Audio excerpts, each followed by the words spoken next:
The next essential, we're at number 6 right now, is the turn ceremony. Turn ceremony, the funeral. This is the beating heart of everything that we have to do.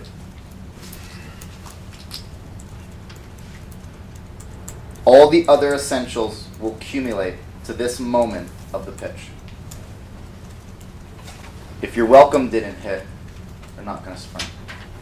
If they're not gathered, they're probably not going to spring because they weren't close enough to pay attention. If they don't feel like the products that you have are valuable, they're not going to spring. If they don't feel connected to you and the product, they're not going to spring. If you don't take your time building the package, they're not going to spring. The turn ceremony is this accumulation. And the turn is broken down into 2 main parts. General comfort and the use of you want ones. Excuse me. Let me rephrase. Turning depends on how comfortable your tip feels and how special they feel. Comfort will break down into 2 parts, which is general comfort and the use of you want ones. Okay? Turning depends on how comfortable your tip feels and how special they feel. Comfort breaks down into 2 parts, the you want ones and general comfort.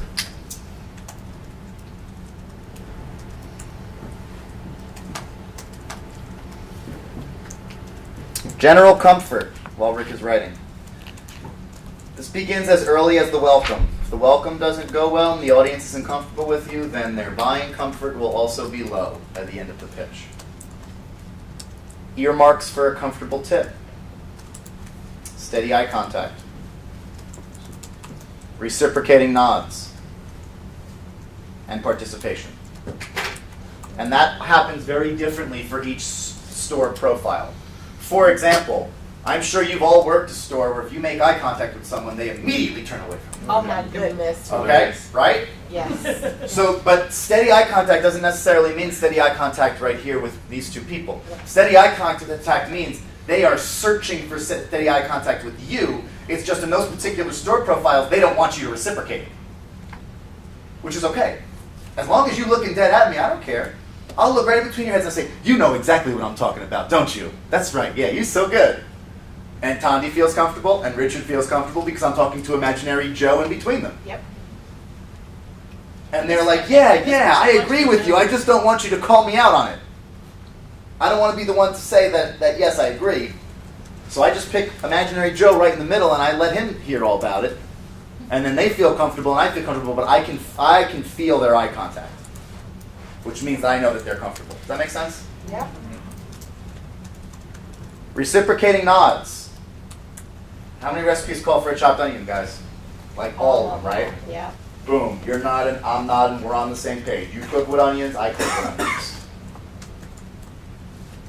And participation. In whatever way they want to participate.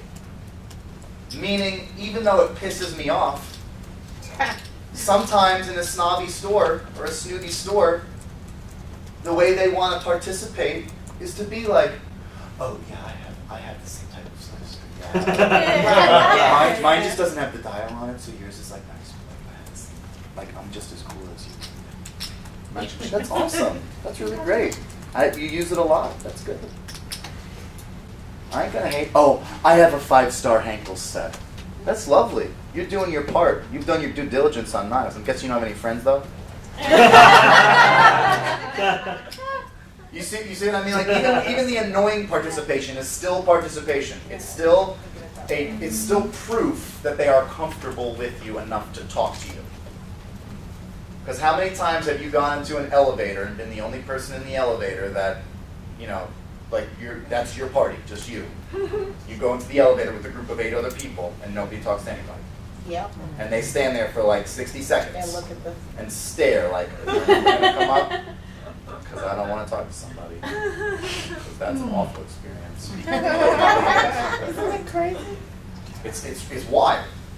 So like, and I just want to dwell on this for 1 second because there are so many instances where people will call or people will have experience that they're like, you know, these people just, all they want to do is be like, if you call right now, you get the second one for free. And make fun of the pitch and this and that. Da, da, da, da. Great, awesome, that's what's happening in your store. Fantastic. You hash out the pitch as well.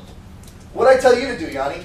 He was stuck in this Jersey store. Nobody was turning in this store. It was the pain in the butt store, and everybody just hated pitch artists. They just hated the pitch. So John came up and did what? Come on up and tell him what you did. It's worth 2 chips. All right. So this store, I was doing the hate the pitch, love the product, really poke fun at any joke I made. It was like, hey guys, they make me tail. Like I imagined Rick was sitting there with a high-powered rifle. The dot was right on my forehead. I've shed more tears while chopping onions than I have over lost girlfriends. Terrible joke, right? Yeah, they make me say it. So I did the whole pitch like that. They're really comfortable with me, and so I get through the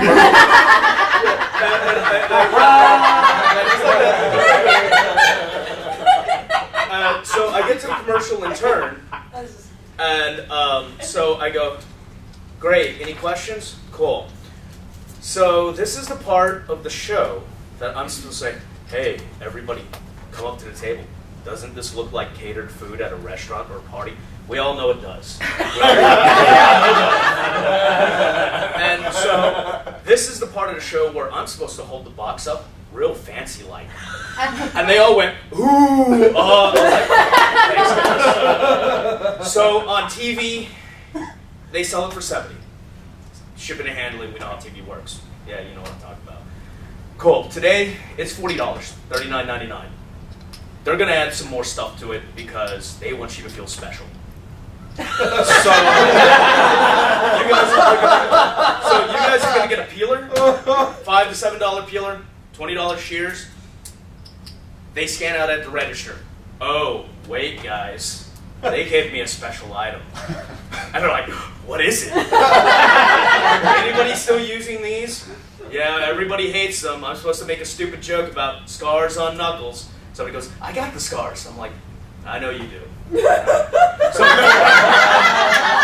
we got this new shredder grater. Make hash browns really quick, works on cheeses, everything. Normally $20, included part of the package. I have them right here, guys. I'm just going to set them down on the table. I'm going to put your free gift on top of it.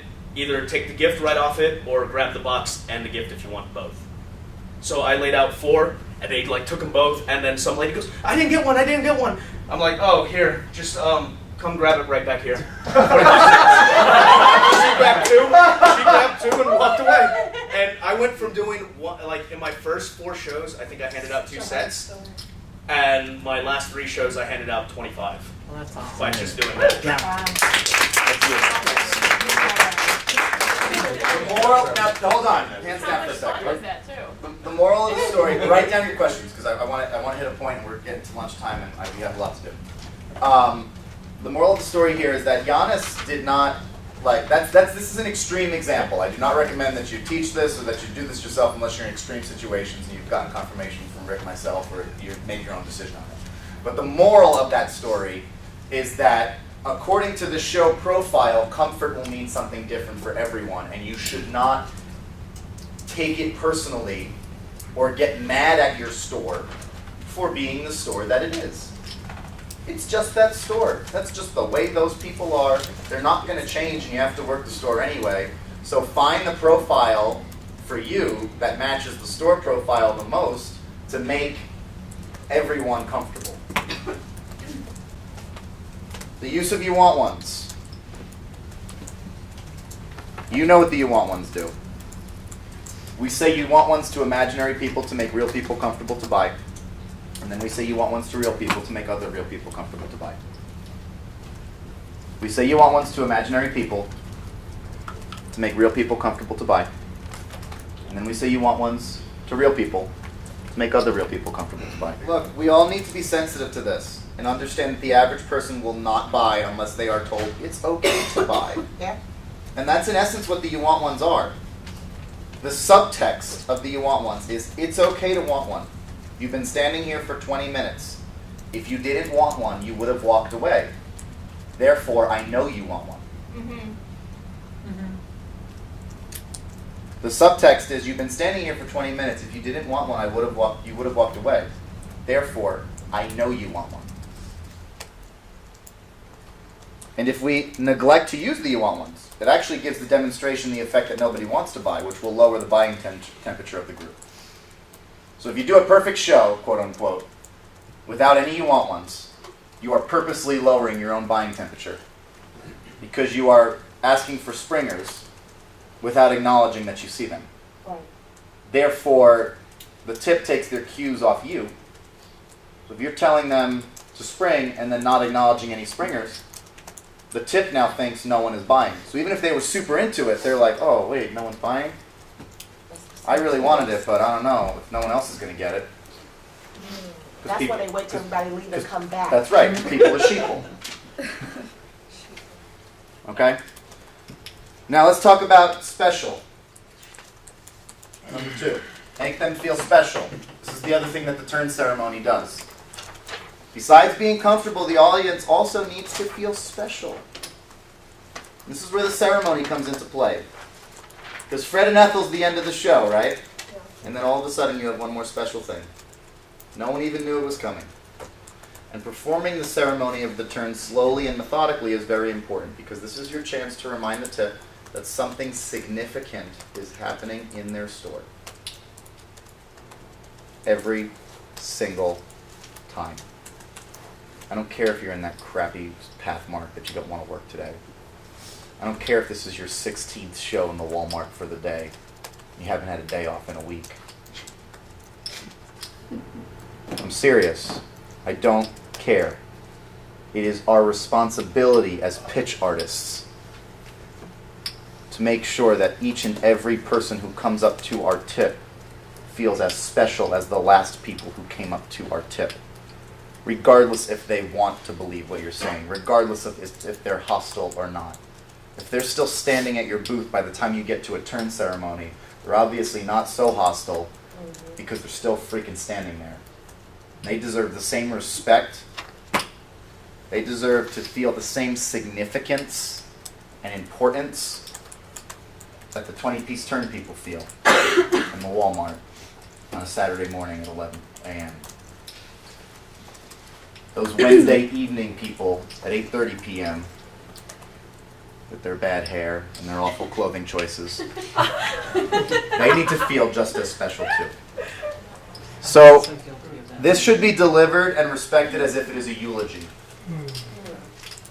That's why we call it the funeral. That's why we're calling it the turn ceremony. It should feel like a eulogy. It was a good shredder, Grady. It was $20. But today in the store, for those of you that let me know right now, they're going to include the shredder Grady for free. And then the church chime.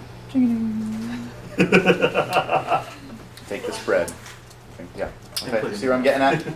The church chime. Put a couple church chimes. Y'all know what I'm talking about. It's the chime that they ring at church when something very important is happening during Mass. For those of you that have not been to a Mass, it's cool. No big deal. But it's this idea that there needs to be a moment, like we were kind of talking about earlier, building the package in this turn ceremony, that signifies something special. If you don't conduct your turn ceremony with pride and gravitas every show, you're doing yourself and your store a disservice.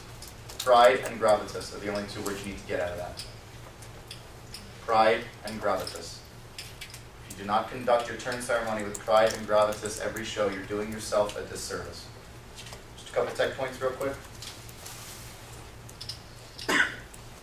Actually, we've kind of done all the tech points, so I'm going to skip to why it works. The turn ceremony works because it creates a comfortable buying environment. Bottom line. Yep. I'm comfortable, I feel special, everybody wants one, I want one too. Yeah. I'm comfortable, I feel special, Everybody else is feels special too, because you keep screaming you want one all over the place. I want one. I'm comfortable to say that I want one in this environment. Evan. In the fighting route, I feel like it's important to even say your body language has to do that too. Absolutely. That- Absolutely. The first thing I do to a trainee when I see their turn is rough is I say feet shoulder width apart, knees slightly bent, Absolutely. head up, lift Puppet on a string. from your head like a Yes. puppet on a string, arms out like this, turn and down. That's the way I want you to stand every time you do your show. Set their body for them. If it doesn't look right, fix it. Because this is very different from this. Mhm. Relax.